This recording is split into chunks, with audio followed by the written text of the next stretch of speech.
Méprisé, il n'a jamais ouvert la bouche. Il ne s'est jamais plaint de la condition de sa vie. Il a décidé de s'humilier en prenant la forme d'un serviteur. Il s'est livré pour que toi et moi, nous soyons bénis. Pour que toi et moi, nous héritions du ciel. Pour que toi et moi, nous vivions le ciel sur la terre des hommes. Cet homme, c'est la personne de Jésus.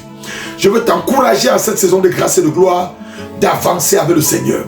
Et pour toi qui ne l'as jamais reçu dans ta vie, tu peux te dire aujourd'hui et maintenant, Seigneur Jésus, j'ai besoin de toi. Merci d'être moi à la croix pour mon péché.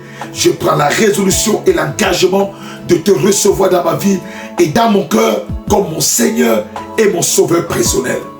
Viens prendre les règnes de ma vie. Viens prendre le total contrôle de mon existence. Et Seigneur, façonne-moi sur le modèle idéal dont tu voudrais que je sois.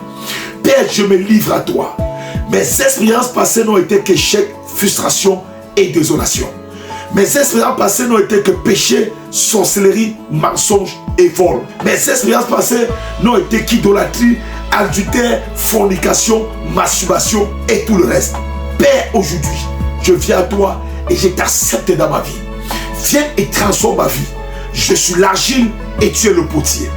En ce jour de grâce, Seigneur, je décide de me jeter à tes pieds afin que tu prennes la misérable personne que je suis et que toi seul, tu saches me glorifier. Seigneur, je viens à toi, pauvre et misérable que je suis. Transforme ma vie, régénère-moi, fais de moi une nouvelle créature. Donne-moi ta vie, Père, afin que je vive pour t'aimer, pour te servir, pour te chérir et pour faire ta volonté parfaite. Seigneur, je me livre totalement à toi. Fais de moi ce que tu veux que je sois. Que ton nom soit béni dans ma vie, Seigneur. À partir d'aujourd'hui, Seigneur, je confesse que mon péché a été effacé par ton sang précieux et je déclare que je suis une nouvelle créature.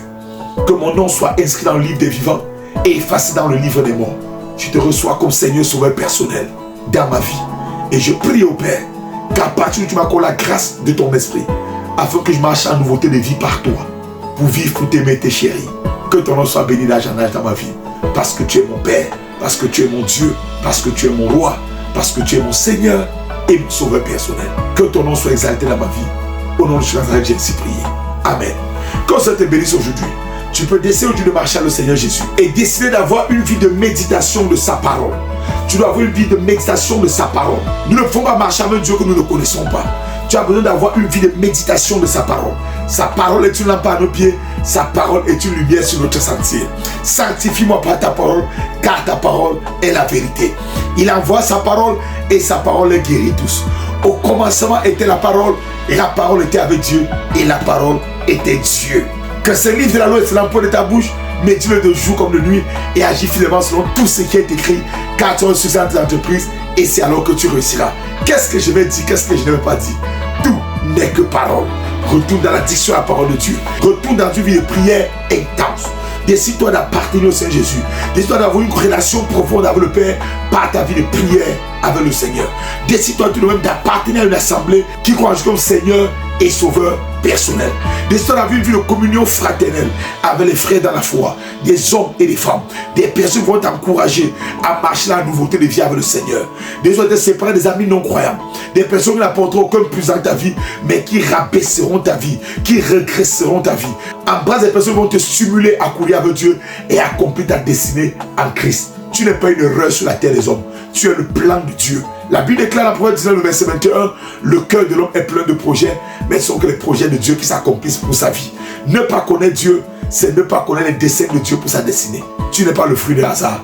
Tu n'es pas venu sur la terre accompagner les autres. Tu n'es pas venu porter le sang des autres, mais tu es venu dans le plan divin de Dieu. Décide de vivre en qualité de Dieu. Décide de servir en qualité de Dieu. Décide de courir dans le plan parfait du Dieu qui t'a fait. Quand c'est le mystère de tout cœur, Christ t'aime encore plus. C'était ton homme serviteur, l'apôtre Jésus pour te servir. Demain béni, je t'aime de tout cœur. Shalom.